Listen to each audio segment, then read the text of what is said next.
to the flag of the United States of America and to the republic for which it stands, one nation, under God, indivisible, with liberty and justice for all.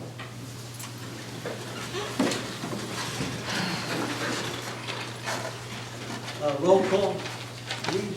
Mayor Mechanico? Here. Mr. Campion? Here. Mrs. King? Here. Mr. O'Brien? Here. Mr. Schuler? Here. Mr. Tinkin, absent, and Mr. Borbeck. Thank you. This is the Open Public Meeting Act Statement of Compliance. Pursuant to the requirements of the New Jersey Open Public Meeting Act, notice of this special meeting was sent to the Coast Star and Asbury Park Press and posted on the Borough website in the municipal building. Need a motion to approve the agenda? Make the motion. We have a second. Second. Any questions? Roll call on the agenda? Mr. Campion? Yes. Mrs. King? Yes. Mr. O'Brien? Yes. Mr. Schuler? Yes. Thank you. The purpose of this meeting tonight is to discuss the budget and come up with a, maybe not as final, but preliminary budget that we can, we do have a vote tonight, Jay? No, Mayor, it was the intention, as I understood the discussion at the last meeting, that this would be a review and discussion meeting only, with whatever the results of this would result in a formal budget document being prepared for introduction or for consideration for the council to introduce at our next regular meeting next Monday. And do we have a deadline, Jay? Oh, we do. Officially, the state budget deadline for adoption is May 15th. May 15th. Frankly, in order for us to make that would be almost impossible, but we will be within a reasonable period of time, assuming we do in fact introduce at our meeting 1 week from tonight on the 27th. And we would therefore hold our public hearing at our second meeting in May and be in a position, assuming the state review is completed at that time, to actually adopt the budget. And there can, just a reminder, right, we can change in between introduction and adoption. There are Yes. changes that can be made if it's necessary. And frankly, based on prior experience, changes are more than likely. Yeah. It is not uncommon for budget amendments to be required by the state in order to adopt. Presumably, between now and the time the budget is ready for adoption, there will be additional grants that we will receive that we will insert as amendments. Yeah, I mean, my point in stating that was just if we get 90% of the way there tonight and not 100%, I would still be recommending that we introduce next week and then try to hammer out that last 10% before we adopt. Are there any limitations or restrictions if we do that, of things we can't change that we're stuck with? No, the budget can be changed up until the time it's adopted, and that can be increases, decreases to appropriations and/or revenues, as well as changes to the amount to be raised from taxation. And that's in every area of the It's budget. in every area of the budget.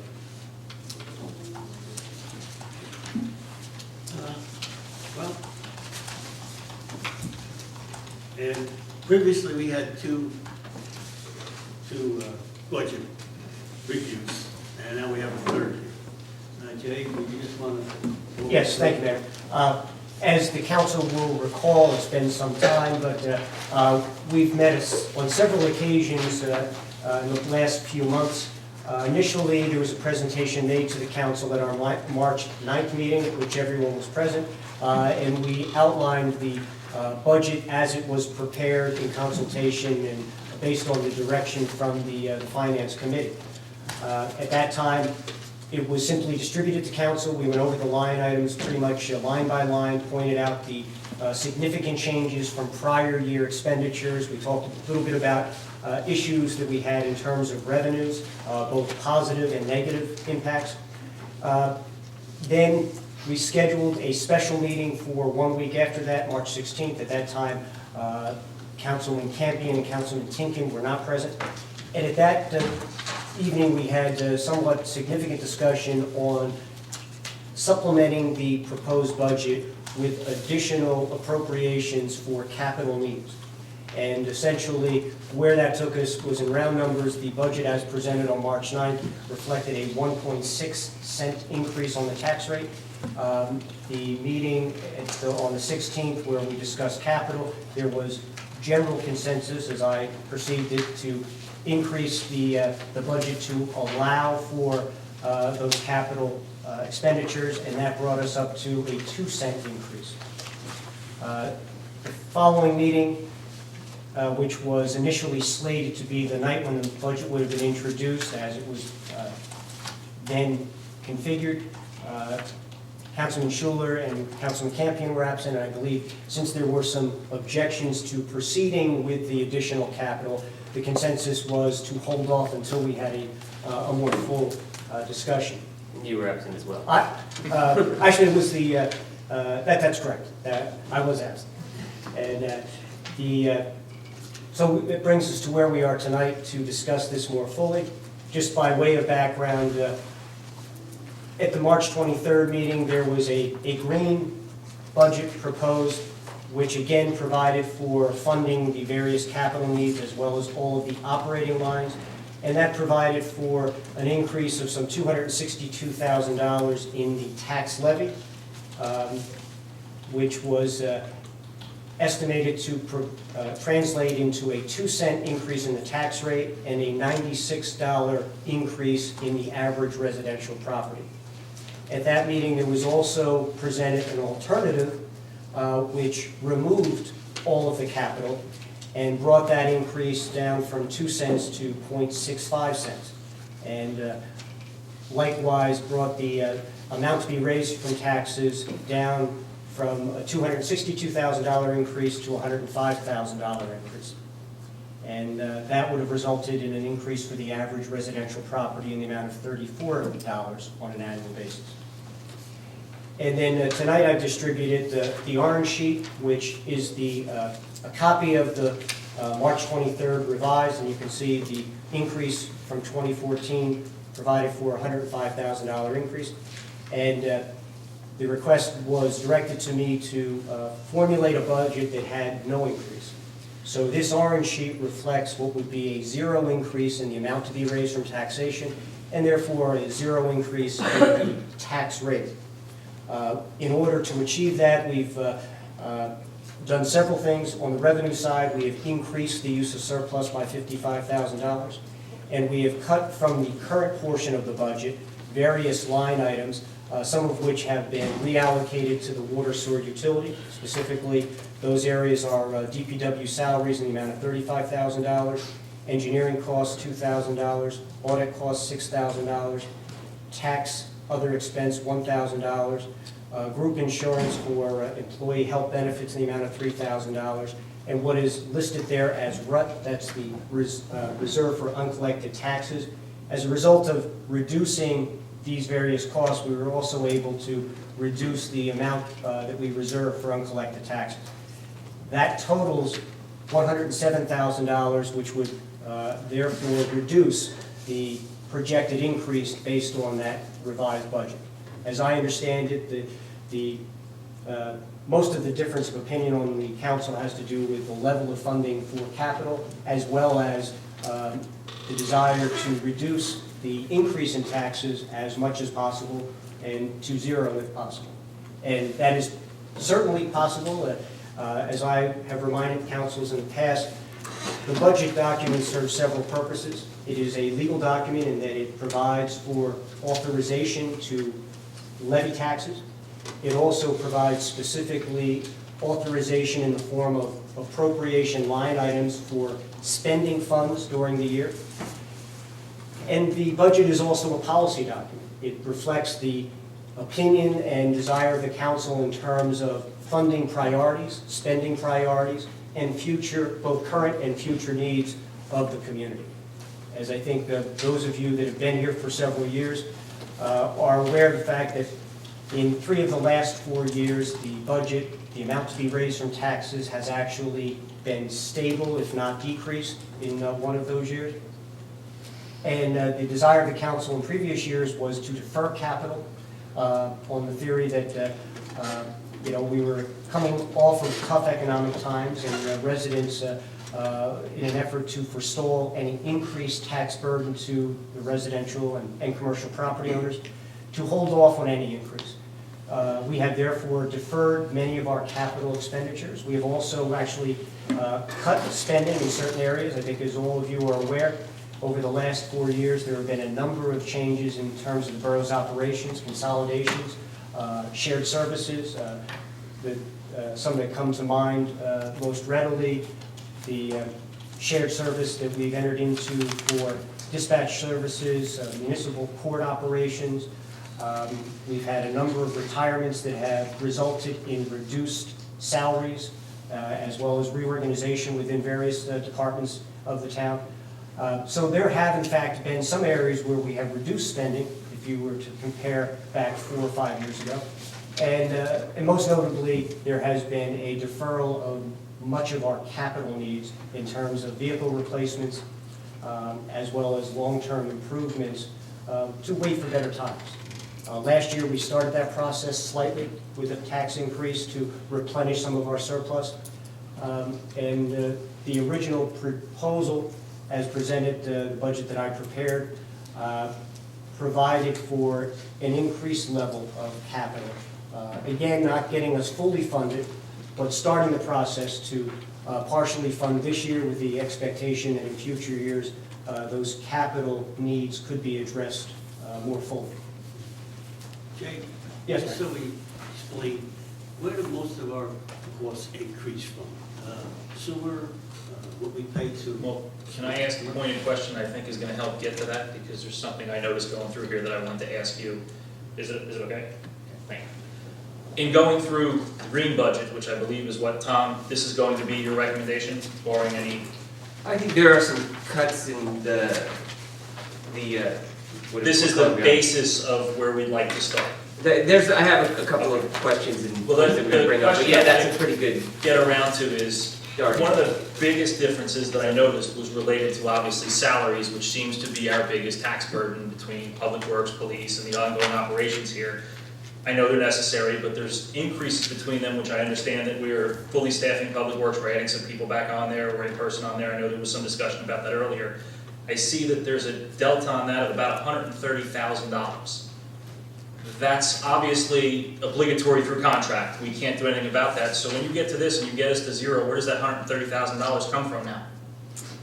Well, it comes from a number of areas. What we have done is review specifically the public works salaries, and as I think you are aware, our public works salary, our public works department includes our water, sewer, utility operation. So in the past, we had traditionally allocated a certain level of, or percentage of salaries from public works to the water, sewer, utility. And at our first meeting, I outlined and presented to council the rather large spreadsheet that shows an allocation of all of our salaries. And in terms of utility, there is a portion of our public works director's salary that is allocated to utility. There are 3 full-time employees whose entire salary from public works is allocated to the utility. And then likewise on the billing and collection side, there is a portion of the tax collector's salary, in fact half the tax collector and the utility collector's salaries are allocated to the water, sewer, utility. So part of this shift was to review that public works allocation and to allocate an additional $35,000 of public works salaries into the utility. So this cut from DPW on the cover of this one here, that $35,000 was not a cut as in an elimination, it was a transfer into. That's correct. It's just spending money from one account versus another. Well, I don't. Essentially, it's right. I mean, it's either But I think that spending a lot of- money collected from the water utility, so your water rates, versus taxing people with the property tax. Right, but that's also The way it's something paid that for. Jay and I had spoken about going forward, that we want to see a lot more of the repairs coming in-house, especially with like fire hydrant replacements was a prime example. We pay something to the tune of almost $6,000 a hydrant to have them replaced, when our crew is perfectly capable of doing it, they just need a little bit of equipment. So in that regard, if we're doing more repairs and more services that we're not subcontracting out, I can see the justification for moving that salary burden over to the water utility. I don't have an issue with that on the face of what we're discussing now. Right. And again, that is the basis for the idea of reallocating that. Again, we don't specifically maintain a log per se or charge those salaries directly. It's an allocation based on the overall operation. I think it is an important point, though, that we're not saving your average taxpayer any money by doing that. We are probably more accurately allocating the costs, possibly. I mean, you can argue whether or not it needs to be done or it doesn't, but at the end of the day, if you're paying your water bill and you're paying your property taxes, we haven't saved any money. Sure. Very good. With those line items. There's other line items, I think, that have been suggested that we can talk about that do potentially save money. But Well, there's some, I think, that particular, you had mentioned last time there were 4 or 5 sticking points, and I think in my discussions with everybody up here that one of the biggest sticking points is the capital going forward. I have been a very big proponent about us budgeting forward for items that depreciate that we know we need to replace. To me, it seems foolish, even our audit report here, and I'm looking through and I see that over the life of the bond that we took to replace garbage trucks and other equipment, we're going to have wasted $400,000 in interest money to borrow from somebody else. To me, that just seems foolish from a business perspective. If we know, and again, what I see here is in 2026, when we pay this off now, we'll have spent the $400,000. Now we get to start over to suddenly replace all the equipment. If you look through the budget line item, I don't have it in front of me, but just what we're paying every year in interest for money we're borrowing, I understand it's not going to be a popular decision if we decide to do this going forward, but I think for the longer term, in 5 years or so moving forward, it's more fiscally responsible for us to not be paying interest, but put less aside so we can earn interest and pay cheaper at the end. But I'm new up here, I've only been here 4 months, but from my business side, I don't borrow money every time I need to replace service vehicles. Every year we know we're using them, they're running miles, they're getting used, they're depreciating, we put money aside, so in 5 or 6 years when they're dead, we replace them, write the check, and move on. So I agree with you to a point, because also on that audit report, the auditor did specify that we really weren't overburdened with any interest or I agree with overburden, but I guess- I'm sorry, outstanding debt. I guess I grew up with the mindset from my grandmother of any interest is bad interest. It's money you're wasting because you didn't plan properly before. That's kind of my, and I could be way off base on that, but no, I my grandmother never led me wrong. I'm not going to let it start now. I agree that I think in the end, it's money we're going to need to spend. And the question is, do you burden the current taxpayers with that saving for the future kind of capital funding, or do you say when it happens, then we'll put it on our credit card? I am of the mind that you kind of try to do both, and I think the original budget that we presented that had $50,000 funded for capital funding was a good balance. I don't think it went too far to say, well, let's put $150,000 in that fund and be ready for the next garbage truck in 3 years. No, but it starts putting money away to work on some of those projects. I agree with that too, and the other side is, as we're using equipment, our maintenance costs are going up. So we can try and extend the life of equipment that we really shouldn't have and run it further and beat it, and instead of now running for new equipment that's under warranty, that's covered from all the outside downtimes where we can still pick up recycling and garbage when we need to, and we can go and have it replaced, have it repaired, or know that we have a reliable equipment for either the fire department or the police department. I think that maintenance cost, we should be trying to get aimed into the capital, so we're spending the money either way. We're either going to run this equipment into the ground and then bond money and borrow and pay interest to replace it later because we want to stay at zero and make it look good, or we're going to plan and put money aside. I think, and John would probably agree with this, I don't think we're even close to funding capital that we would need to make this town not have to borrow money in the future. Certainly, you'd certainly need to pack away a lot more money. Right, so this is the little things that we shouldn't be borrowing money on.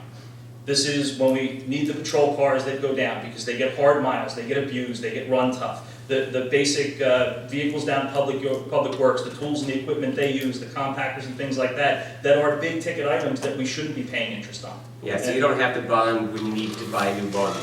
Right, and I think that's part of what our discussion is here, and I think the question is, how far do we want to go, and what is the reasonable level of where we want to be to make this happen? That's the question, and we have to reach that level. I agree with you there, Chris. Getting to that reasonable level is going to be tough, though. I agree, and I think the question needs to be had now of what are the merits on what we're going to discuss so we can take out the personalities from it and talk about going forward in black and white numbers, because The numbers are the numbers, no matter how you look at it. And that's why I had asked the question about the salary, and as Tom pointed out, taking from one and throwing it to another, I pay my water bill every quarter. It doesn't make a difference to me. Household outcome for the year is household outcome from the year, whether you're taking it from one into the other. And I think part of why I was so willing to run and get up here is because I'm tired of the government taking money from me in different forms of fees, registrations, permits, licenses, and the like. If we're going to do it for this, I would rather see us do this up front and say this is what we're doing and go forward with it. If we agree that now's not the right time and the economy hasn't recovered to where it should be and we need to push this off, that's what we're doing. I feel like we're taking the typical government kicking the can path, and that's my own personal feeling. Well, I mean, I'll be clear to state that I am still behind $50,000 into a capital fund. I'm still behind purchasing a police car this year on the plan that was started to purchase one every single year because we should be replacing them approximately every 5 years. So that's right there, approximately $75,000, $85,000 that we're talking about that we have to spend this year. Right. Because I think that money is money that we're going to spend anyway. I don't see any way around it. It's whether we bond it in the future or we pay for it now, it's gonna get spent. And I would rather save for it now. I mean, that's that $85,000. There's a lot of other little cuts that are in this revised budget that I think we can talk about because it can in fact save us quite a bit of money if we agree on some of this stuff. Those two items, that would be my suggestion, but if we have consensus, Why don't we aim for that as our area for compromise? Let's put aside the stuff right now and get to the merits of what you're talking about with other reductions that we could agree on, and let's see if we can find the middle ground that has to be there for us to find. Do you want to go over, you said there's some small cuts, does somebody want to go over what the changes were between them? Between the two, between the blue and the green that we have here? I don't know if you I have these little black lines on it. I mean, to start with, like, for instance. But we're aware of it. I'd like them to be aware of it. So, like, there's 10,000 here, 20,000 here, and, I mean, we can discuss them. These, we're not suggesting. But, all right, so let's start. Right? The differences start on page 5. Jay, do you happen to have a spare copy of that? Because I don't have anything with me. Okay. What I would also ask Tom too is things that you're in favor of, or things that you might have Well, contest with. there's a couple that I still have questions on that we're gonna talk about. Very good, thank you.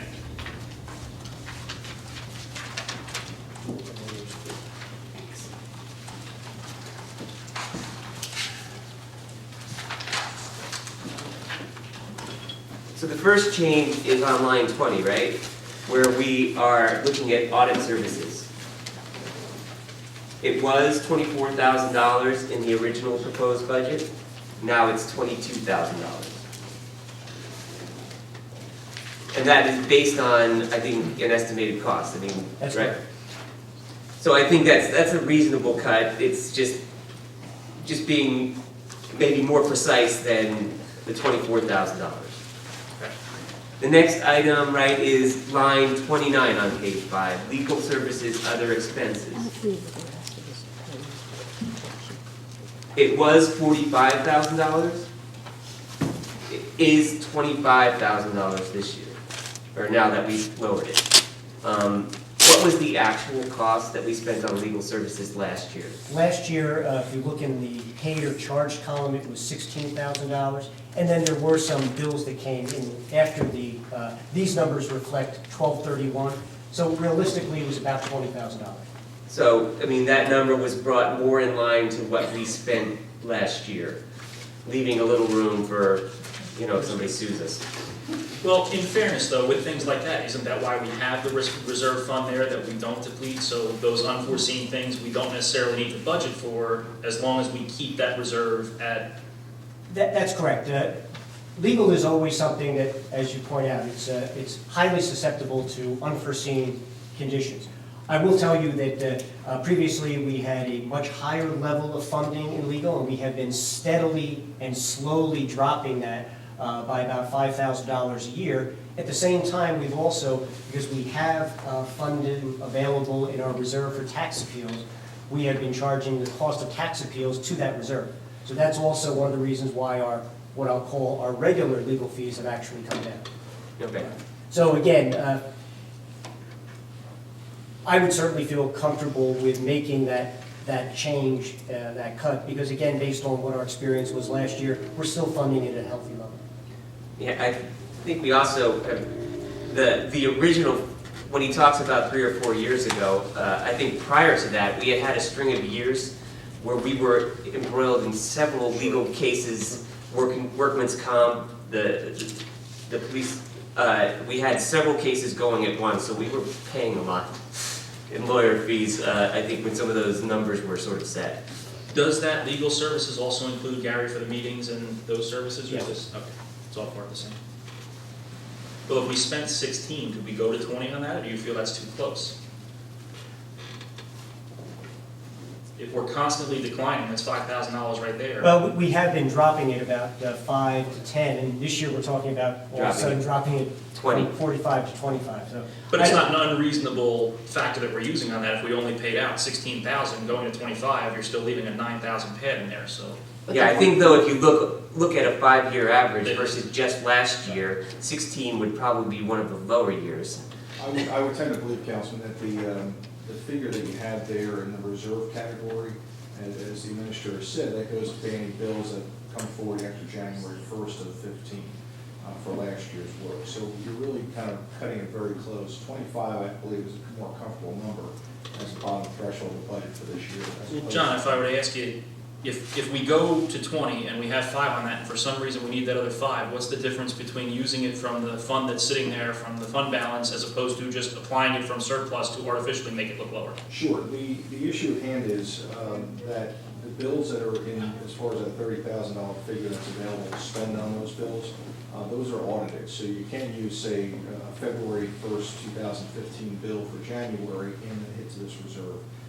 So in essence, you want to make sure you have enough money. In the event that the ultimate decision is $20,000, and say you get $25,000 worth of bills, then we have to find $5,000 from another line item and either do a transfer in the last 2 months of this year or the first 3 months of the following year. So it's not as easy as taking from the fund balance and applying it there? With all due respect, you cannot appropriate fund balance. You can't do more than during that? the course of the year. Okay. School board's That's what I different. didn't understand. School Okay. board, you can appropriate fund balance That was the piece of the pie I was missing. all Thank day you. long, so. What happens being the devil's advocate if you have something come up? Where does the money come from if you don't have it allocated? Sure, one of 2 ways, one of which is to find available funding in other line items that are within cap that you can transfer into a line item that needs, in this case, legal services if you get hit with a huge bill. The second choice that you have is to declare an emergency appropriation, similar to what you do with Hurricane Sandy, where that you need to raise those funds in the succeeding year's budget. So you don't want to do that as the emergency appropriation because it's kicking the can down to the next year's budget. If you can do a transfer, find the money this year, that's obviously the best route as far as budgetary practice. So the valid reason for not be making, to not make that closer than it has to be is because if we did need to go over, it needs to come from somewhere else that we're already making tight. Correct. You're constricting this very tightly so that if there is a blowout year or some litigation, and especially in this line, listen, if gas prices go up, if electricity prices, all those other variables that go up, where you have a situational overtime for your police department, whether there's an emergency of some kind, that's when you start getting very tight on budgetary figures. So you want to leave some sort of cushion, but not, an outrageous amount. Very good. So 25, just all right? I'm fine with that, I just was curious why we couldn't go closer, and that was more than sufficient of an answer. Okay. So the next item is item 41, line 41. I don't see a change from the 2 budgets on that. Yeah, one. actually, You marked it on that one, right? There isn't a change. The change was in the original, I recall that Councilman Tinkin had requested that there be an adjustment made, so it was actually brought up. Okay, same thing So with line 43 is the same way. Which brings me to the next item, which is the salary and wages of the police department, line 52.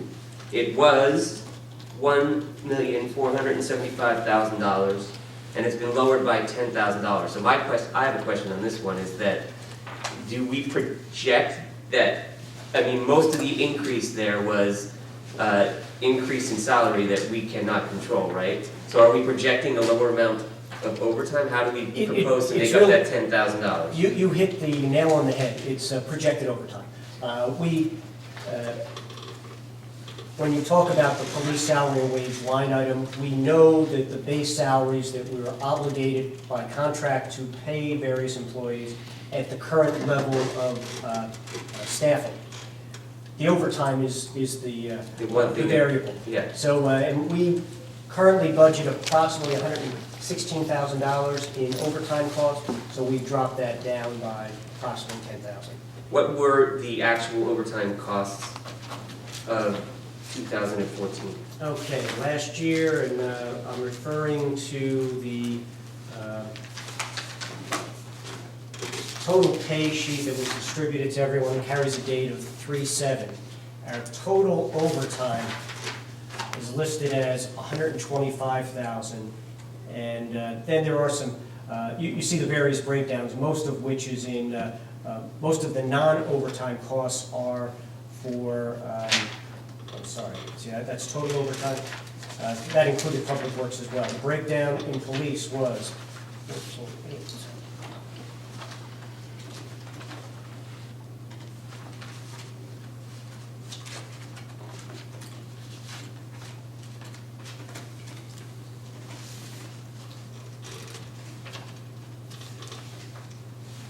Why he's doing that?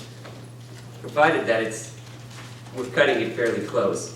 My opinion is that I think it's an area that it needs some amount of cushion. I would prefer not to cut that $10,000 personally, because it's just one of those things that's very, very difficult to predict. I mean, you can't really look at past years as, if you looked at, for instance, probably the year of Sandy, and then tried to make your budget based on that the next year, right? It would be wrong, unless you had another Sandy the next year, right? So I think it's a very difficult thing to predict. I prefer to have a little more cushion there. That's my personal opinion. Yeah, our total police overtime was approximately $92,000. Okay. And we typically budget that in the 120 range, so we're dropping it by the 10. But again, if 10 is too lean for you, it's really a... Yeah, I mean, I'll defer to the general opinion of the council if they want to do it. I'm just saying my personal opinion, a little more cushion there makes me happier. The only thing I would say is that Dave Petrikin runs a pretty tight ship when it comes to his finances, and one of the things he absolutely doesn't like to do is have overtime. But unfortunately, just as we have had occur over the last month and a half, once a deadly virus or something gets into the police department, it goes like wildfire. And he's had guys out consistently over the past month and a half. And it's not something that he wanted, and he's very upset about it because it has jacked up his overtime spending. But I will say, on a whole, Dave is really pretty good. He does not want to see any overtime if he doesn't have to have it. I think he does. I wasn't trying to disparage him in any way. I think he does a very good job of managing overtime, but to your point, there are some things that you cannot manage. Correct. And that's what I would prefer not to cut it closer. And police is one of those departments where there is a minimum staffing, so that if somebody is out, you're bringing someone in to cover that staff shortage at overtime rates. That is not true of other departments per se. And speaking of the staffing, just so you all will know, we are in the process of having a test for another sergeant promotion, because right now we're paying officer in charge fees all the time for somebody to constantly be on a shift where there is no officer.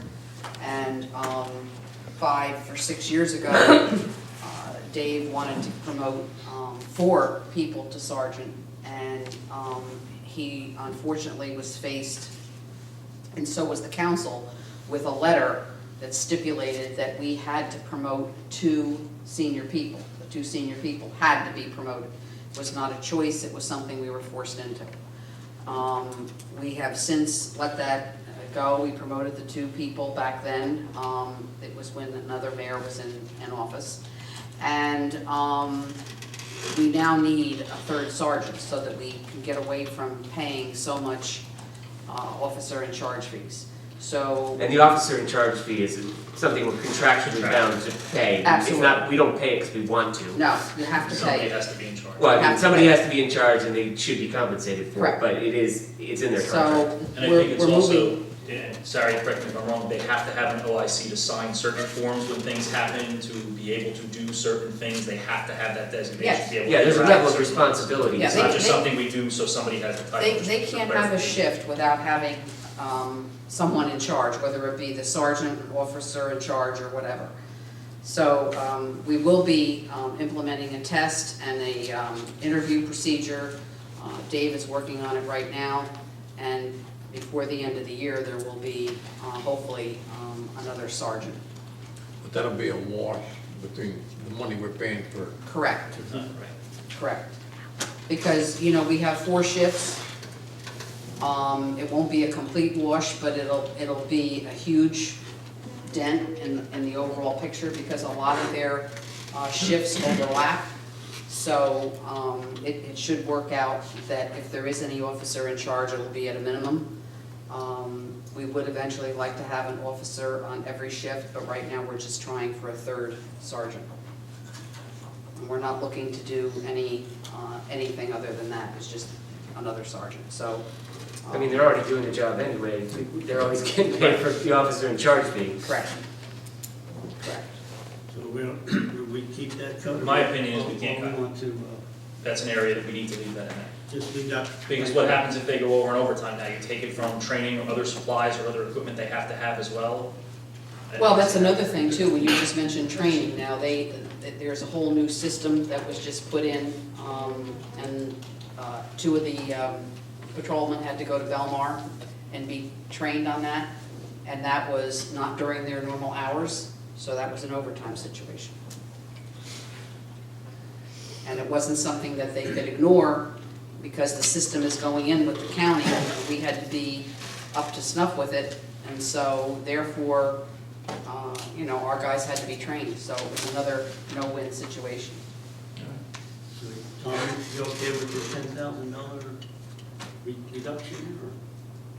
No, I said no, I would prefer to keep it at the Yeah. funding level of 1,475. 1,475. I think it gives us more cushion, and like I said, there's some aspects of overtime that can't be managed. And I think a little bit more cushion there is a better thing. Everybody agree with that? Yeah, Okay. Good, Tom. All right, the next item is line 54 is the other expense, and I've already somewhat spoken to this, but it's the vehicle purchase. Last year, Jay implemented a program. We have 5 patrol cars.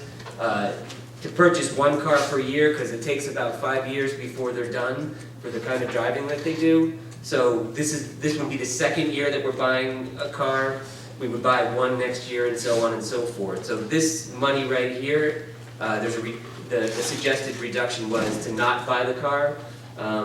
I think that you buy the car because, again, it's money I think you're gonna have to spend. It's either you buy 2 cars next year or you buy 1 car this year. Eventually, they're gonna go bad, or we're gonna have police cars that don't function properly. So, I would suggest that we leave that at the funding level that was currently before, but, you know, again, open to debate.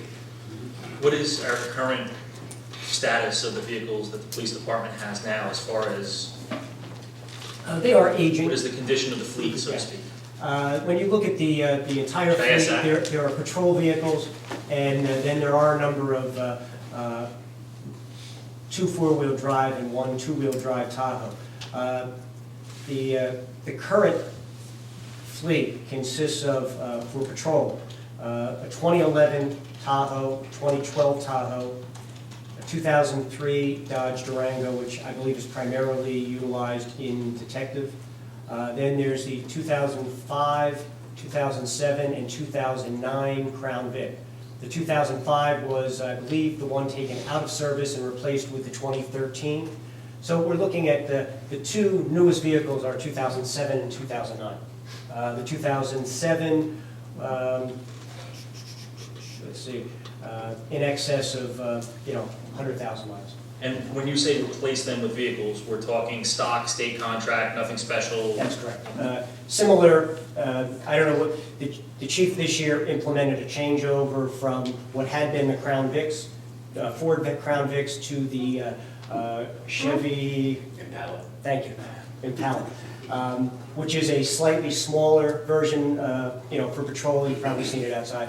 I believe the chief's intent would be to maintain that new installation into the fleet, but it depends really at the time of purchase, what's out there on state contract, the various prices.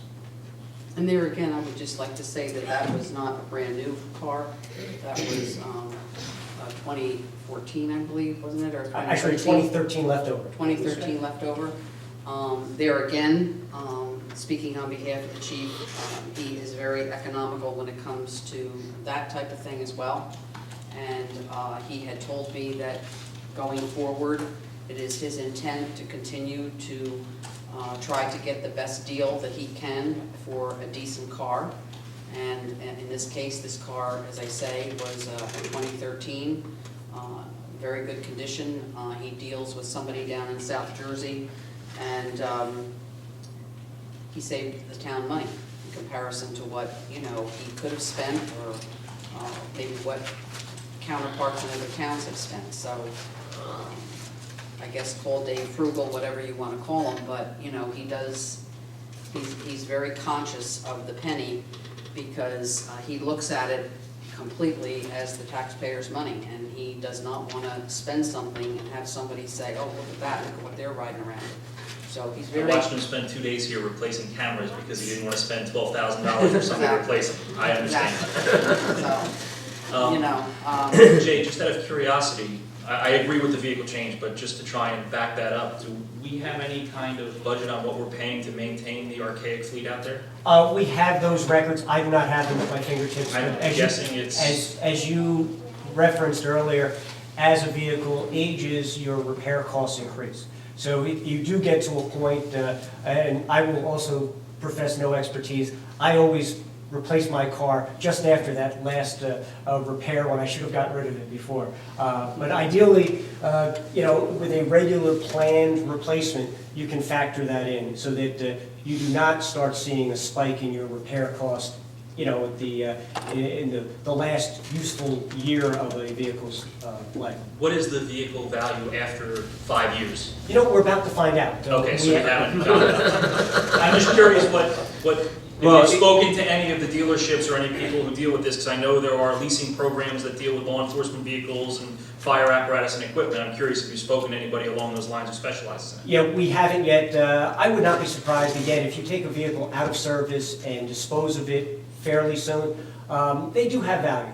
I know there was a time when you could get $3,000 to $4,000. They were available or had value as, particularly the Crown Vics, for parts for taxis. There was a huge aftermarket for that. What we have done here, and I think you're aware, we have a number of, currently 3 vehicles that once they come out of police service go in for either DPW use, code enforcement use. So we recycle them, and again, they're available. We squeeze the last dollar value out of them, although they've probably gotten to the point where they can't be relied upon for police emergency response service. They're certainly available for use for, around town, code enforcement, that sort of thing. Certainly, but I think what I was looking at was more of the long-term plan where you said every 4 or 5 years, we have to replace them anyway, so we're in the cycle where every year we're getting one. If you're turning that vehicle over in 4 or 5 years back and we're getting $2,500 to $3,500, that goes back in the vehicle instead of running into the ground and paying an additional $20,000 in maintenance over the life to try and squeeze money out of it. So I think economically, again, planning longer term, that makes more sense to me. So I don't see how we cannot continue with that path. The way I have to. Well, I would prefer to see us stay on the course of being able to purchase a vehicle, every year. Yeah. We're all in agreement. Okay, so the 36 will go back in. Yep. All right, the next item is on page 6. No? Tom? Did I skip something? Yes. I did. Zoning code enforcement, 43, salaries and wage. There's a little black line there. It's the Yes, same in both. and that Yeah, was to it's- note that in our first presentation, that number, I believe, was at the 35 range. As you know, we made some adjustments last year in our zoning code enforcement. We, about 3/4 of the way through the year, that office was restructured. We now have a part-time individual, 2 days with a third half-day optional. And based on where we currently are, we had squeezed that number a little bit closer and brought it down to the 25,000. But that's only for code, not zoning. That's correct. Currently zoning, the individual that performs that does it at no additional cost as part of the salary for public works engineer.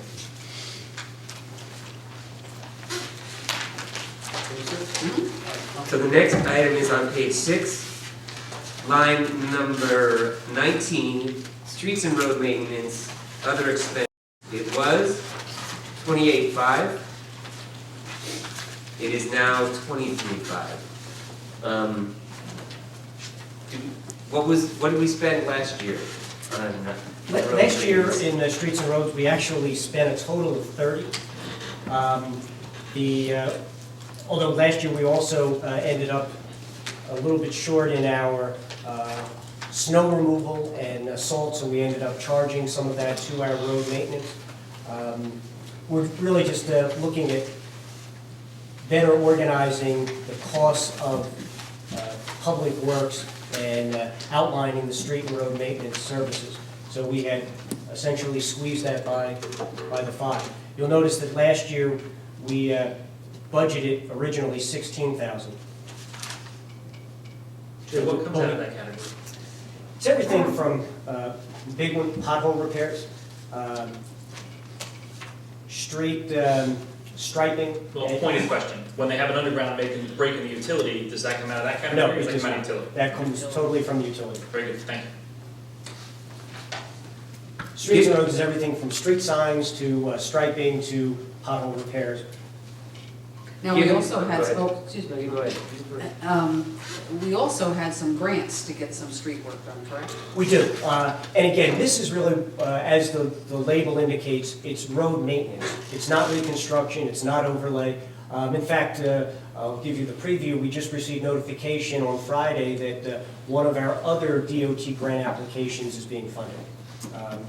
And the specifics on that escape me. And at the risk of misstating the street, I'm tempted to say Pitney, but I know. Don't guess, tell us next week. Don't say that. Now, the signs that we put out for the snow and any other signs that we put out and all of that, does that come under this? That would all come under any street signage, stop signs, anything that you can imagine for streets. Okay. It also includes, because it's part of the street right-of-way, tree maintenance on our public roadways. So, given the winter that we had, and And the potholes. and the potholes that we have, are we, I mean, we cut it by 5, are we cutting it too much? I think so. My concern is you cut it and you already spent more than you had initially appropriated, that just does not make sense to me. Yeah, it doesn't Well, make and sense. again, last year we had the ability, you can see that we budgeted 16, but we ended modifying it by transfers up to 31. So somewhere in there is the sweet number. But you had mentioned before that you didn't use as much salt or some other type of product.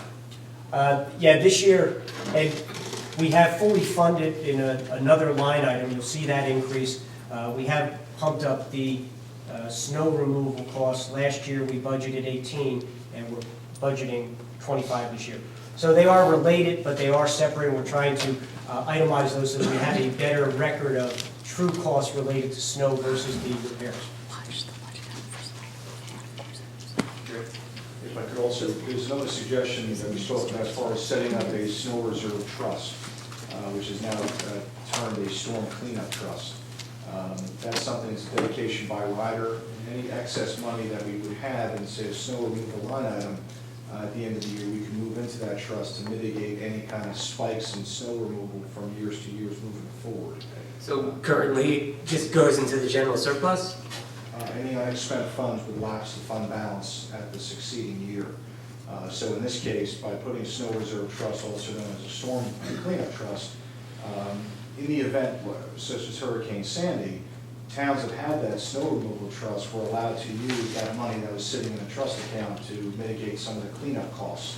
And that's why they changed the name to storm cleanup trust. So John, as we spoke before, where you can't just take it from the regular fund balance, that's allocated already, so you can, For instance, so you have $25,000 in other expense, say you use $10,000, it would leave $15,000, that would normally lapse the fund balance in the following year. You can charge that out and move it into a trust account and then use that to cushion the blow if we ever had a unique snowstorm year. what is the process at that step? He can just do that when we need it and just transfer it? Is there something we have to do? Number one, we need to put a resolution in front of you to establish a trust. The state needs to approve the trust, and at that point, it's the discretion of the CFO if there's enough money there left to move it over into that snow removal trust. Okay, so, but at the time, it would be to apply that when we get hit with the heavy storm that comes in out of nowhere and we're buried in snow for a week and a half and we need to tap that money, we don't need to have a meeting, emergency appropriation or any of that? No, it's already set. So this is different than we spoke before, that's what I was saying. It is my understanding, John, that we actually had the approved dedication by rider. We have not had the ability to fund that with any surplus It has not. appropriation. Are there specific line items in the budget that are designated by the state as being the ones that will fund that trust fund, or is it designated in the resolution that was created to create the trust? In essence, it has to be dedicated to snow removal. It has to have some term of snow Okay. removal costs in the budget, current one by the way. So I stand corrected, I apologize. I know it's hard to keep track of, and I know specifically, the reason you don't remember it is it currently has a balance of 48 cents. So it's hardly worth remembering. So we have the trust fund set up. We do, It's not, but we've We've never never- been able to utilize it. we've never had money left That's over. That's correct. So how long has it been established? That I don't know. I can tell you that its establishment precedes my arrival here, but I can tell you that in my time here, we have never been able to fund it. So I guess my question there is the snow removal line items we have, are they too low? If we've never had any extra money from those line items? Or can we take another category that has money left and designate that with a snow removal related title of other categories that maybe aren't in consideration right now because of how they're labeled but are related? Well, Can we solve it in that manner? again, if the intent is to provide additional funding for snow removal, line 28 on that page is our snow removal line. And you see we have both a salary and wage overtime line as well as a snow removal cost. So either one of those would be. I mean, I'm not trying to specifically fund that trust fund as much as if we never have put any money in there, it seems like we've always been at the Well, bare here's my minimum, thought, that's all. I don't want to end up in a spot where we get, okay, we're going to buy a piece of equipment that we need that we really have to have, and by buying this, it's going to save us money, but we got hit with snow, so we can't buy that truck because we need to pay for more overtime or whatever, which is, Now, there's a few different budgetary ways you could get money into this, and that's through a transfer, just like we spoke about. If there's money left over at the end of the year, transfer it in the last 2 months. But as I said, we'll get back to you on that if there's available surplus in that line item at the end of this year, and then we'll advise through Jay what we're going to do with that money.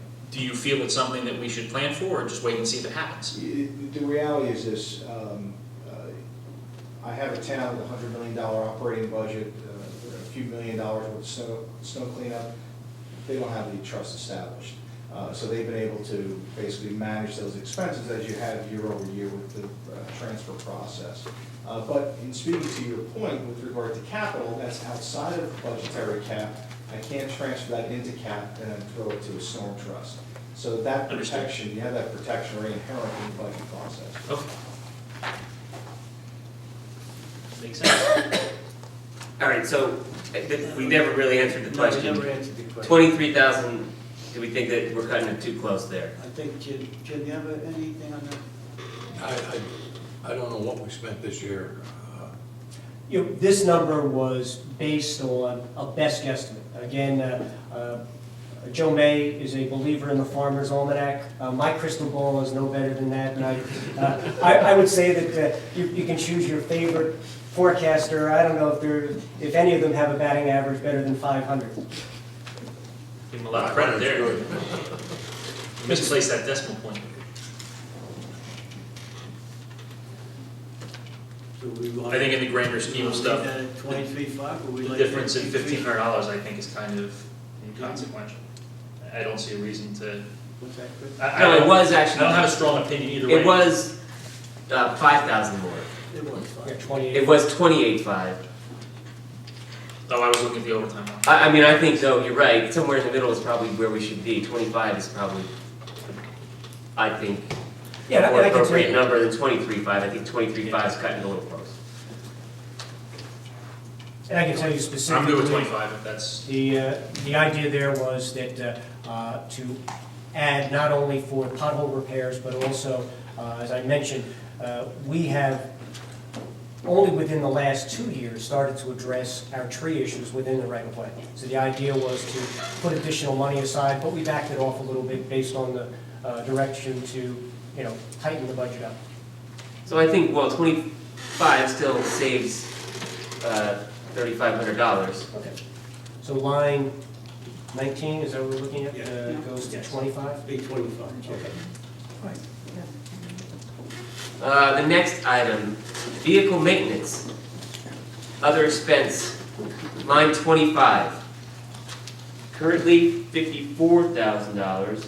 It was $55,000, so just, And again, if you look at last year, we budgeted 49, we ended up transferring 4,000 into it, and we basically spent all of it last year. the 53,000 that was spent, I assume that column to the right expended, were there any major one-off repairs? Did something major happen to a vehicle that might not necessarily happen this year? I couldn't say with certainty, but I can tell you that in every year, there's always one, the term you use, spot off, that, That's kind what of. happens when you keep an archaic fleet and run them into the ground. That's why we're having this discussion about planning ahead, and I think there's a direct cause and effect to those numbers climbing in the maintenance category.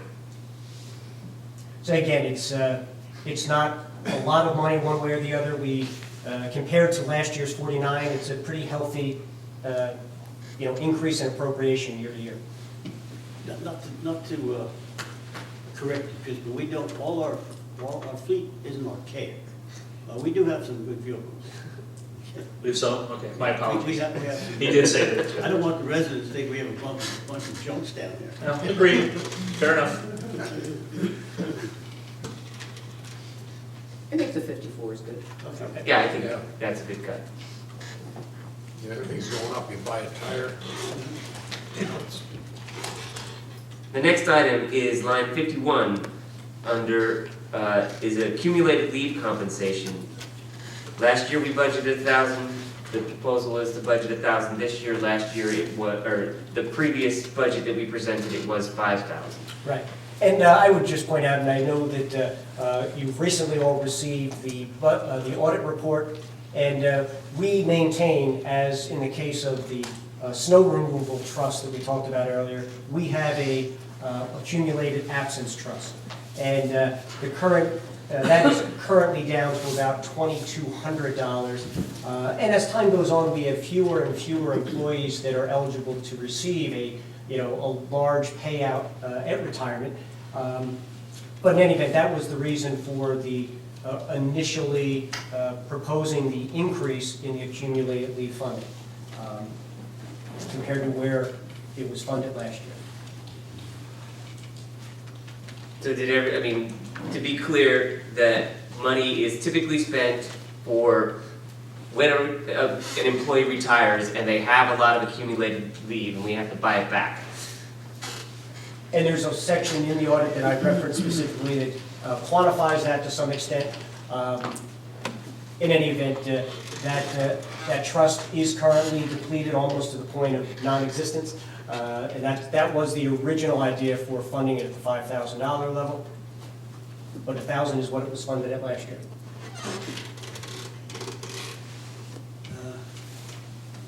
Okay, I need a little guidance there. Okay. Would you take something in between the 1 and 5? Absolutely. Anything above the $1,000 that was appropriated last year for this line is moving in the right direction. I'm okay with it. Keeping it at 5. All right. I mean, either way, somebody has $100,000 in leave. Yeah, Our and- $7,200, once we fund it with the 5,000 from this year, is not going to pay for it all, but at least it Yes. might, And as I think you're all aware, we have, hopefully somebody doesn't have that much. we have negotiated most of that out for new employees, but there are still some employees that are going through the system that still have that ability to cash out accumulated leave. We go. Okay, so, one, this year, We expect that, we anticipate that, again, when you look at the number of employees we have, the average tenure, 25 years, you can figure that on average, one employee is going to retire a year. But if we have 70-some odd thousand that's hanging there, is that the number? What did you say, Liz? $2,200. No, okay. No, what are our outstanding potential obligations for people who are nearing retirement? Well, again, the obligation is That's based, the number you want, Yeah. yeah, that's the important number. yeah, but the obligation is based on all accumulated leave. And the reality is that not every employee, a number of employees will usually use up a substantial portion of their accumulated leave by the time retirement kicks in. Right. Meaning that they leave the office 3 months prior to when they actually, the date of retirement is, and we pay them full-time. As well as the fact that as an employee ages, there's generally more use of sick and vacation time. So any accumulated sick leave is started to utilize as the employee ages. And if I could add to that, Joe, to the extent that in this combined figure of 7,500 or so, 7,200, if there is a situation where an employee retires out that exceeds that amount, we generally charge those figures to the salary line item of the budget. So at least we have some sort of backdrop. In some cases, we've heard where in law enforcement, certain towns or counties have a mass exodus at once. They have to declare a special emergency for a charge and basically fund that over a period of time. But we're not in that situation here with that kind of financial. And just to put it into perspective, the actual number for unpaid compensation as of 12/31 was $284,000. Yeah, I don't think $1,000 is going to get it done. Again, it would be, in my opinion, unnecessary to fully fund at that level, but there is something in between. Sure. Yeah. I mean, most of the items that we're talking about here are suggested cuts to talk about of where we think if you wanted to save money, you could save money. You know, that's why we're going through them, to make sure that we're in agreement to keep the original funding that we talked about at the original budget, or if we, and so far we've saved, not that, I don't know, we're up to like $20,000 or something. So, I mean, that's something. All right, the next item. So, just to be clear, we're in agreement on keeping it funded at $5,000? Yes. Okay, good. The next item is the utility expense and bulk purchases, line 53. It is now $248, it was $250. Again, it's kind of the crystal ball combination of gas prices, natural gas prices, fuel oil prices, electricity costs. You can see that last year we budgeted $235. And we spent transferred $243. into it. Whether it's $248 or $250, It should cover, correct, Jay? certainly come very close. What do you think? You want to keep it at 250, or you want to stay at the 248? 248. 248. Yeah, $248, we save another $2,000. Oh, 248. Hopefully the gas prices continue coming down. Keep on fracking. Good point. All right, the next item is solid waste disposal and recycling costs, other expenses. It is now $140, it was $145. Last year we spent $137, which is exactly what we budgeted actually. Jay, what is the difference with your total for 2014 modified by transferring your paid or charge expended to the right of it? Again, the paid or charged is what was actually paid or charged as of 12/31. With this Yeah. line, there are costs that are incurred for the month of December that aren't paid until January. Yeah, thank you. So the 137 is a pretty accurate number. You saw why I asked the question. Very good. And then just as a historical, do we have a pretty clear idea of how much that's gonna cost? Do we think that by cutting 5,000 off of that we're in any danger? I think we'll be okay. Again, this includes, we've expanded the title for this current budget year to include recycling costs. I think I had a discussion at a previous presentation on disposal and recycling and how the value of recyclables in the market has dropped.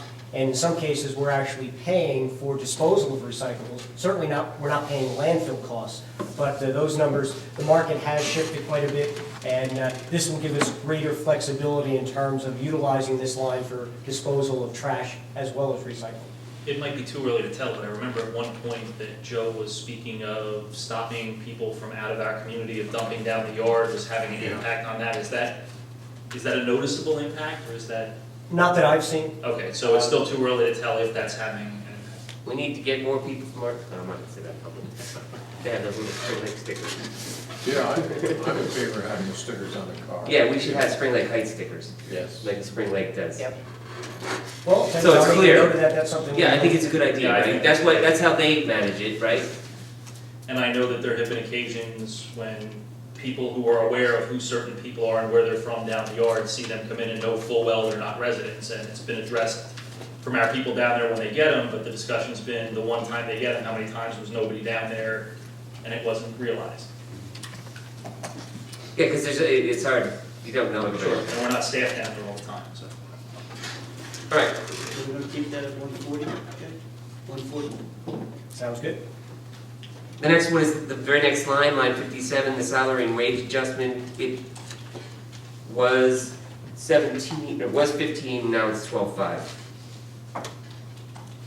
What does that salary and wage cover when we already have public works salary and wage?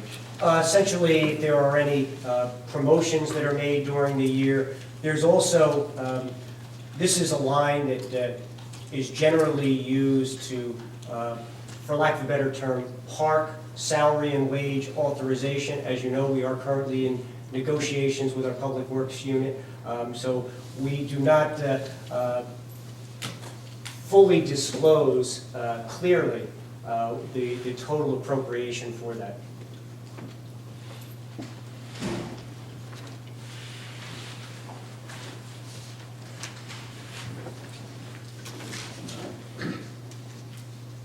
Uh, 12.5, Jay, would that be a good number, or you would?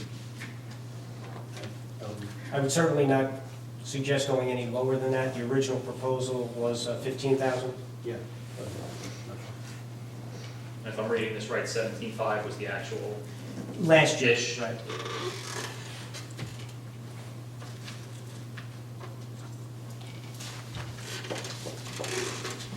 Is that it, Tom? I'm okay with No. those two figures. All right, then the next page, we're on to page 7.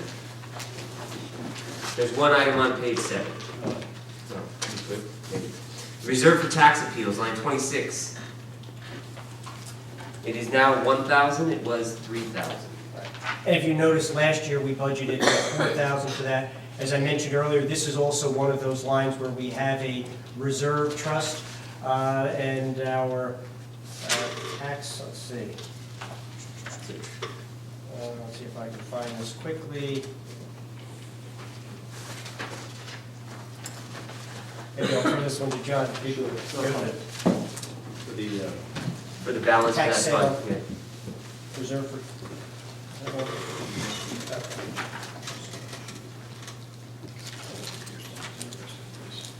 Oh, that was yours. Okay. Yeah, as of 12/31, our reserve to pay tax appeals is at $82,000. So we have a healthy amount reserved there for tax appeals. And that's been in existence for many years. That's correct. That balance. Just out of curiosity, do we need to fund it, anything then? The only reason we really do it is to kind of hold the place, to remind us that next year we want to, review it again.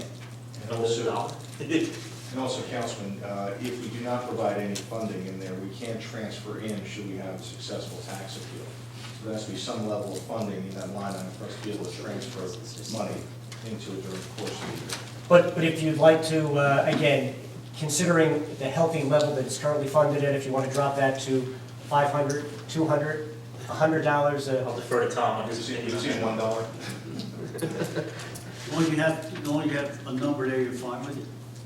Yeah. Well, you said it's been healthy for years and we haven't dipped into it and it hasn't gone down. why don't we, I suggest that they make that $100. Yeah, make it $100. Good, Jay. That's a good one. So that's the last one on that page, which moves us to page 8. And there's a grouping that starts on line 28. Capital improvements excluded from caps.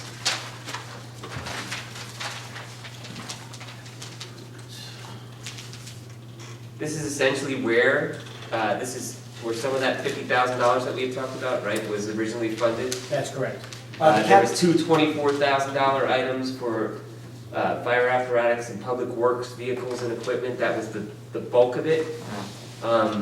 The improvements to municipal facilities was $8,000, now it's $5,000, and the first line item, the capital improvement fund, is now $1,000. Now it's $2,000, and that's, the bulk of the savings that we were talking about in the revised budget. There's, $53,000 are coming right here. So I've already stated my opinion that I think we should fund it based on the original, the budgeting amounts, the 2,000, 8,000, 24, 24 for those 4 lines instead of the 1,500 that we've got there. But that's my opinion. Feel free to discuss. Do we have any, think of how to ask the question properly, what was the earmark of the goals for replacement for the public works end of stuff? Honestly, the Was this what we discussed earlier, or just, The intent here was that, based on the original presentation, that when we were at 1.6 cents, starting the process, let's make it 2 cents, which amounted to approximately $50,000.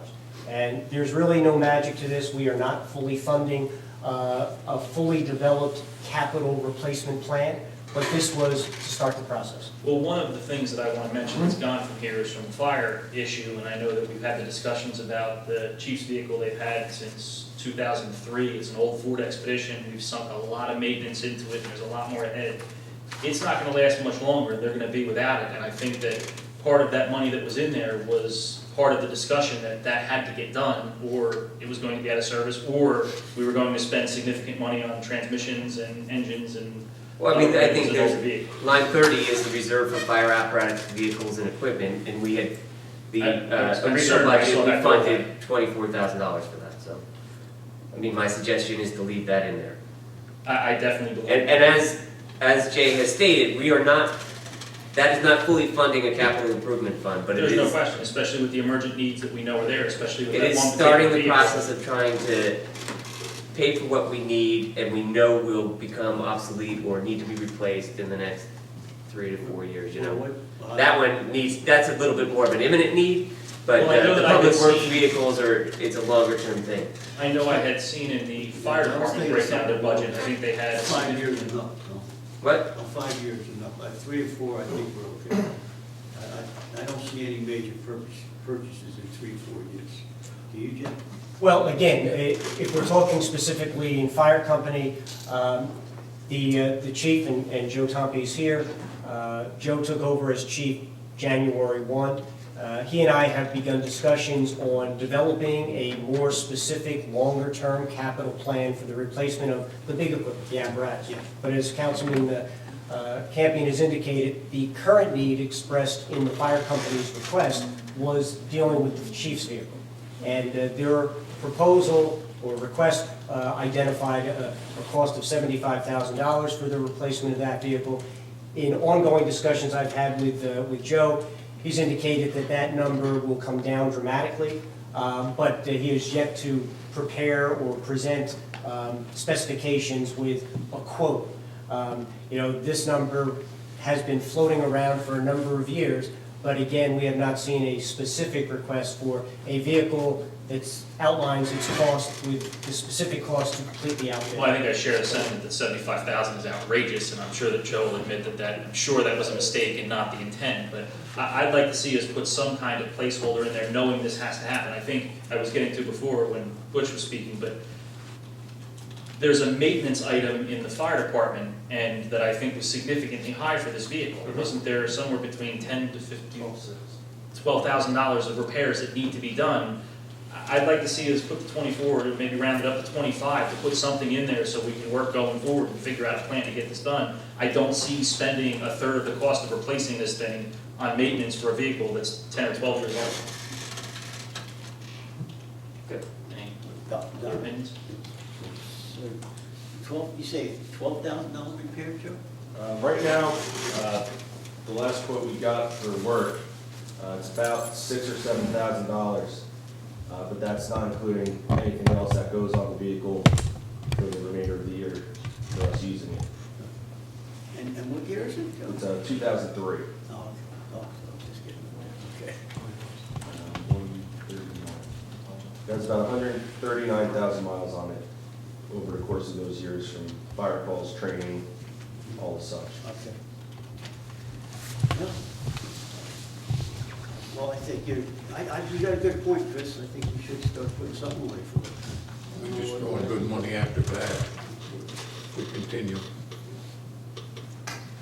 And Tom, your recommendation was to put the money in there? Yeah, I concur with that. That was for the fire apparatus, 44? That's the line it was for, but that would have been earmarked to replace that expedition. No. And then historically, and again, mechanically, I don't think it's worth it for that, but as Jay had mentioned, historically, the chief's car had gone over to fire official or OEM, but I don't see that happening with this vehicle, because there's nothing left there. If we don't do something to replace this, it's just going to be out of service by the end of the year. go ahead. Just one other thing, if we do end up replacing the vehicle this year, the general sense is the fire company that we would approach the borough. I mean, I know the truck that we have now needs work, but if the borough would like to take that vehicle after the fact, I don't know, for OEM or, any of the sort, the offer would be there to take over the vehicle that we have now. Or maybe if our auctions go well. Thank you, Joe. Yeah. All right, Jay, so we'll have that at 24. Now let me get this, now we also have the, put my glasses on, sorry. Public Works. There's another 24, correct? That's correct. Yeah, not because there's an imminent need to replace a single vehicle, but the idea is that when vehicles there need to be replaced, you need a new front-end loader or a new backhoe, they are not $24,000. Well, we just purchased a front-end loader. Yeah, the front-end loader is brand new, so I should have pointed out that vehicle.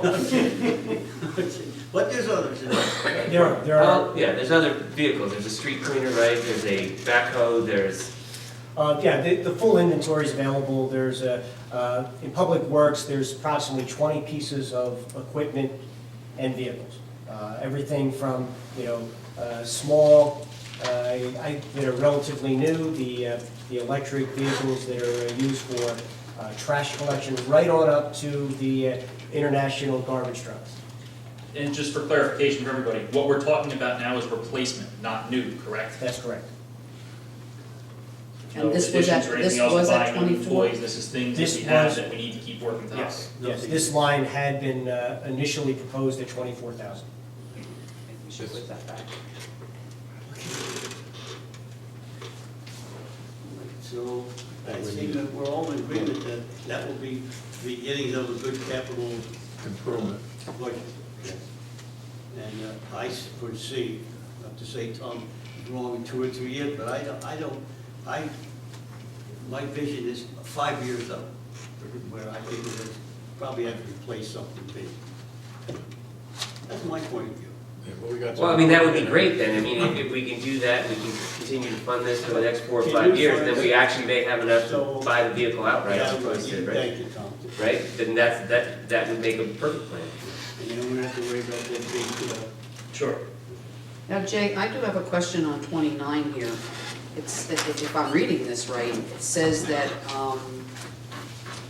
there was nothing expended in 2014 for municipal facilities? That's correct. That line is used, and it's restricted for capital improvements. And if you think about it, this portion of the budget does not fund any of our utility buildings. It's really just our municipal facilities. And in the past, we've really had this available for big repairs. Things such as a couple years ago, we had both furnaces, the furnace system, the heating system in this building is a dual furnace system. Both had reached the end of their useful life. We needed to replace them, and I believe it was $7,500 thereabouts. So in some respects, this is not earmarked towards a specific improvement, but rather it's there so that if something happens, we have funding available so we can react immediately without trying to figure out where the funding is going to come from and, take from buildings and grounds or some other place for a major repair. What is the current balance? Well, we don't have a balance. These funds are not reserved. They are budgeted each year. Okay. And if not expended, they flow to, lapse to surplus. Although, frankly, it would make sense for us to do the same thing, a reserve for municipal improvements. But again, based on the discussions we had, we thought we'd start with reserves for the vehicle equipment and ease into that. Because the reserves are specifically earmarked, right? They do And not- they If we will- don't spend them, we do not put them back in the general fund. That's correct. And more importantly, a question I would have to ask that John may answer, that can't be pillaged for anything else, can it? Not without a council action. I mean, if there's funded capital ordinances, they can be canceled and lapse, basically go over to the current fund, but it would have to go up the flagpole here, everybody's submitted before that type of thing. It wouldn't be a backroom type of measure. Although again, the title of improvements to municipal facilities is broad enough so that it would allow us to react to the need for something. I was like more that. concerned about the reserves we discussed before. It'd be yeah. foolish for us to plan ahead and put money aside so at some later date it can be taken because somebody wants to do some other pet project, and the planning we lay out now and the legwork that you put forward with this with John gets thrown by the wayside for somebody else's dreams and ambitions. And again, something like municipal improvements, this line, I'm trying to think of a specific, but, something that is not on our radar today, come October, we may have the need for doing something. It's like, okay, well, we have funding available here to make that improvement. And without having to create an ordinance and improvement authorization, this is a direct line for the administration to say the front door blows out with a storm, new front door goes in, and this is the line I know we charge for that type of thing. Do you think the 5,000 would satisfy that? Again, 5 is better than nothing, 10 is better than 5, for a line item like this. So 5. But 5 would certainly be a compromise that I could certainly go. Okay. Tom, next item? The last one that I think we changed was line 58, still on this page, the reserve for uncollected taxes. It was 380, and now it's 375. And I would defer to Mr. Barrett on that. The reserve for uncollected taxes is a calculation based on what our overall level of tax levy is. He usually does his magic to make that calculation based on the initial proposal that was reducing our tax levy. That seemed to be a reasonable number, but Sure, everybody, the end result of the reserve for uncollected taxes, the administrator said, is a calculation. But it's also based on the amount of revenue and appropriations you have. So the reality is that that's another calculation we'll do once all of your combined efforts are memorialized and budget work papers. And if we were going to introduce next Monday, that would be a new number in this ballpark, so plus or minus a few dollars. it would be up or down, but based on the capital that we've just put back, it would actually go up. But we could certainly, and it's also based on last year's collection rate for our taxes. So we like being a little conservative when we do that. We don't go right up to the max amount of what the collection rate was last year. We back it off a little bit. So once we get the worksheets and Excel spreadsheets going, we'll see if we can't hone that number into where it needs to get to make this budget fluid. All right, I mean, that was the last item. The only other items that we really didn't discuss as a council was just in the revised edition were the items that were going to be transferred essentially to the water sewer utility.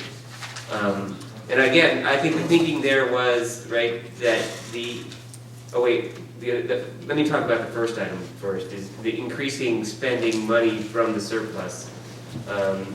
That's, I don't know, I don't think I'm particularly in favor of that one. I think we cut it pretty close as it is. Our surplus isn't overly huge. I mean, What percentage of it is applied to this budget as it sits? The surplus that we have available, if we were to increase it by the 55,000, we would essentially be using all of our surplus that was available as of the end of the year.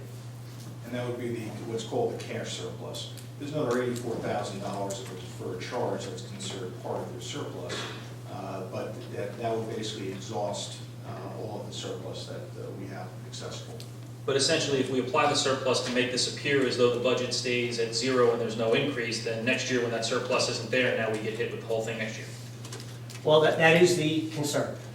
There is no guarantee in any budget. Ideally, the budget is a component of several factors: the anticipated level of revenue, the level of appropriation, the spending that the council is authorizing, and that difference is the amount to be raised from taxes. Surplus is just that. It's fund balance that's available, and it's generated either because our revenues exceed what we expect or we spend less than was authorized. There are some rules of thumb in terms of a healthy level of surplus. We are at the bare minimum, as I pointed out in the memo that was attached to the audit report. Our level of surplus has been utilized to a very high level over the past several years, to the point where it has dropped some 35% from where it was in 2011. The flip side of that is that this budget, because it is very tight, and it's not like we're building in excess appropriations that it won't be spent, the likelihood of replenishing the same level of surplus is very low. So yes, we do run the risk of, if we utilize all the surplus that's available to us this year, that next year we won't have that surplus to fall back on. yeah, I think, he talked about, there's two sides of it, right? There's revenue and there's expenditures. I think we're pretty clear. Our revenue primarily comes from raising property taxes. There's a couple other sources that we have in here, grants and, fees that people pay, but for the most part, we have a pretty good idea of how much we're gonna take in, based on property taxes. We're cutting this, we've made a bunch of cuts in here and we're cutting it pretty close. Like Jay said, at the end of the day, I don't think there's gonna be a lot of surplus in this budget to use up what little we have left. I think it's a little, it wouldn't be my suggestion. I agree with that, and I think that, as I've said a couple times tonight, the whole kick the can thing, I'm not happy with it. I don't like leaving problems for other people to deal with, and I think going forward with this, if we do go this route and this is what we adopt, I imagine that we're setting this at a spot where, as we run in lulls with our expenses and we have increases, I think we're finding a nice middle road here for funding forward, that we shouldn't have to revisit this for quite some time, and we should be able to keep things level going forward after this. Would you agree with that? Well, having been in this business a long time, I recognize that governing bodies change. The philosophy and approach that may exist today may be different next year or 2 years from now. I'm trying to bring it away from the wills of the individual and individual opinions to the merits of running this town as a business and what it costs to run the town. Personal feelings and what people may argue for later, I can't plan for that, but I know that I've gone through this expense sheet quite a few times. I've gone through your detailed things on here. I wish I could find things to say, let's hack it from here, but short of firing half the town, cutting back all of our services, I don't see the benefit here to be saved, and I don't think that anybody here wants to lose the services of having to pay a third party for garbage pickup or go down the route of being dependent on some other county or agency for our law enforcement. I think we have a wonderful community here, and unfortunately, or fortunately, those services cost money, and at the point where we can't fund them, we have to sacrifice services. That's the bottom line. So when you talk about what people in the future are going to do, I have to keep bringing it back on the merits, as I've said all along, of services cost money, and what services do we want to keep, and what services are we going to let go, and I think we're at a point where we can't let services go. Just, if I may comment very briefly again on the surplus. Again, the one plus I would say is that surplus represents the known. It's the results of last year's operations, and it's funds that are sitting there. The level of how much of that you use is a policy decision for the governing body. This budget was originally prepared on the basis of maintaining the use of surplus the same as last year. Not up, not down. So it was neutral in terms of surplus. But if, for whatever reasons, you're funding capital a little bit more and you want to utilize a little bit more surplus this year, again, that's a policy decision. But so it's clear that if you use all the surplus this year, it just means that there's no guarantee that that surplus is available next year. Jay, do you have a question? Jay, maybe you can answer this for me. I was always under the impression surplus is for emergency use. Am I wrong? That's one way to look at it. Surplus is available that can be used in an emergency. So yes, that is true. It's also because of the vagaries of, essentially most of our revenues come in 4 quarterly installments, but our expenses are pretty regular. Surplus also provides a cash flow cushion to cover it's basically funds that are available to rely on in terms of actual cash when you may be short in the month of February before your tax revenues come in. And I would actually defer to John Barrett. Thank you. I'll ask John that. What would we consider an emergency where we would need a lump sum of money? What would we consider an Well, emergency? speaking to Jay's point, the cash flow of any municipality fluctuates, whether you have debt service payments or the incoming revenue from the utility and even the current fund taxes.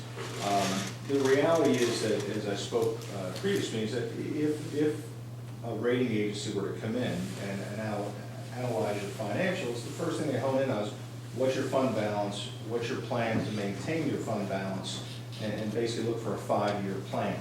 And the reality is that we don't know what the end result is, or it's called the results of operations, until the year's over. So keeping a healthy surplus is something financially prudent for you to do.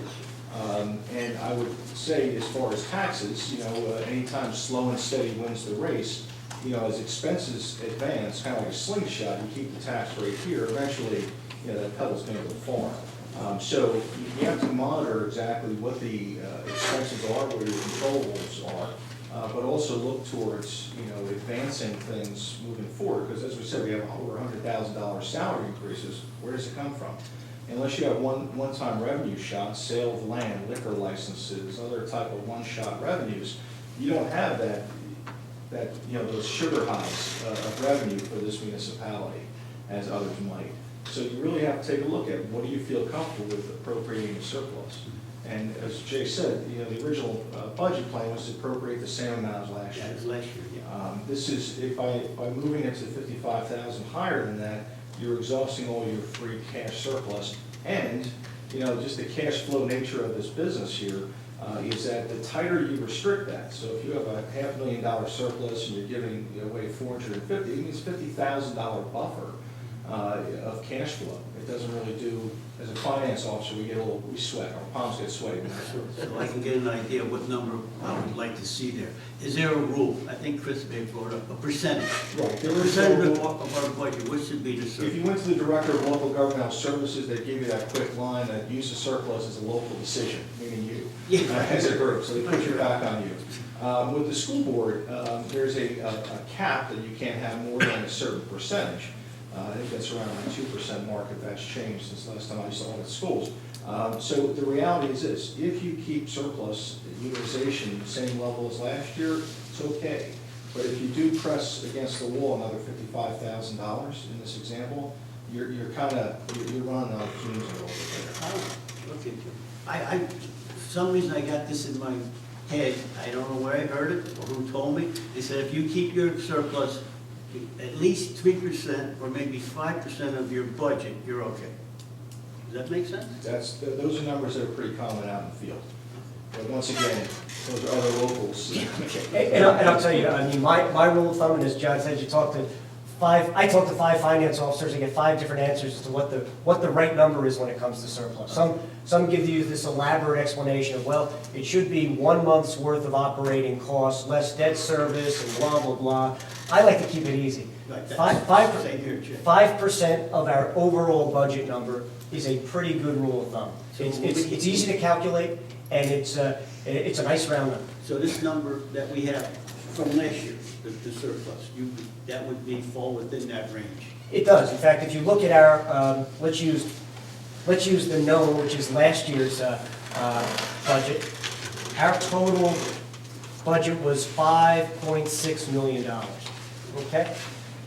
The 10% would be $560,000, so 5% would be $280,000. We're appropriating $290,000. That's about the surplus that we generated last year. To me, that's pretty much where it should be.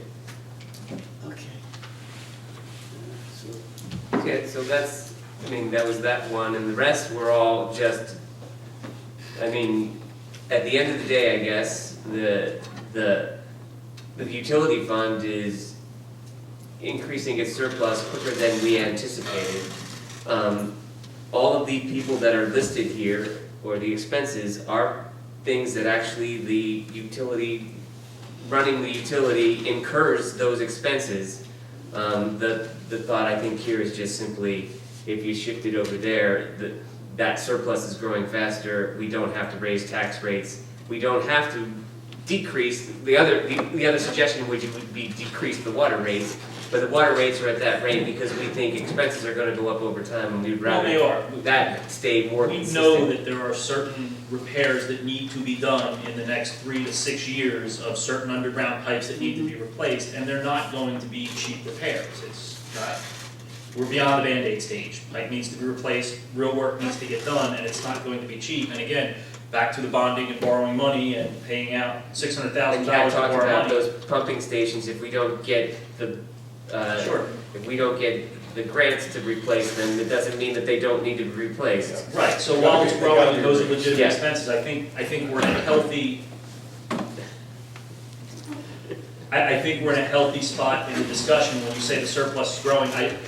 As much as I would love to say, let's reduce the water rates and go forward with that, I think that allocating the expenses that are legitimate to the water authority and maintaining the rates where they are, knowing those expenses are there, rather than hit the taxpayers down the road in 3 or 5 years to come up with, $1.5 million to replace sewer lines that are going to have to be replaced. I think that staying on the path we're on with where the numbers are putting us in a good spot where we won't have to do that. I think that that's what we need to be cognizant of. Yeah, I'm not arguing against not doing it, I'm just making sure that we all understand what we're doing. We're leaving this 55 alone. I say leave the 55 alone. We can all, Because it weigh in slows on that, our right? growth in the utility as far as what we're putting aside for that, but I think as Jay and I had discussed before, earlier last week, I don't think it brings us slow to a point that it's stopping that growth there. It's not going to happen as rapidly. Okay. We have to push the repairs a little further out, but I agree with your thought on we're moving stuff and we're not raising taxes, but at the end of the day, if we can keep our tax base, if we can take our increase off of residents down by doing this when they're already paying the water bill, because I think my understanding on even doing anything with the water rate is we're talking something that's going to take an extended period of time, require ordinances. Yeah, the process, water so- rates are not going to go up Oh, because absolutely. we're doing this. Right, absolutely, we're just Let's slowing make what that we're putting clear. aside for the future. Yeah, Which is, again, not might happen, it's imminent, it has to be done, we know it has to be done, it's just a question of when we're going Yeah. to address it. And again, for those of you that were here 3 years ago, there was a when the utility budget was much tighter. At that point, we were focusing on allocating the cost based on, basically being on the very conservative side of what the costs are. Because again, we actually ran a deficit in the utility. you mentioned to us that at the time, right, the thinking of the council was that if we raise the rates to this level, we won't have to raise them again for another 10 to 15 years. Right.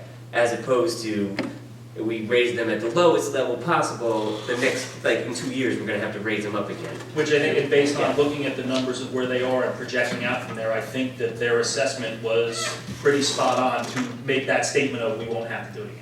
Yeah, And I, It just needs to be managed properly so that we're not depleting that faster than it's grown. and I do believe we have the lowest water rates in Monmouth County. Is that I correct? think we do, yes, I think we do. Yeah, I have not done a comparison, but Well, I- based on the discussion that was held when the rates were increased, the comment was that the rates are still The very low. lowest in Monmouth County.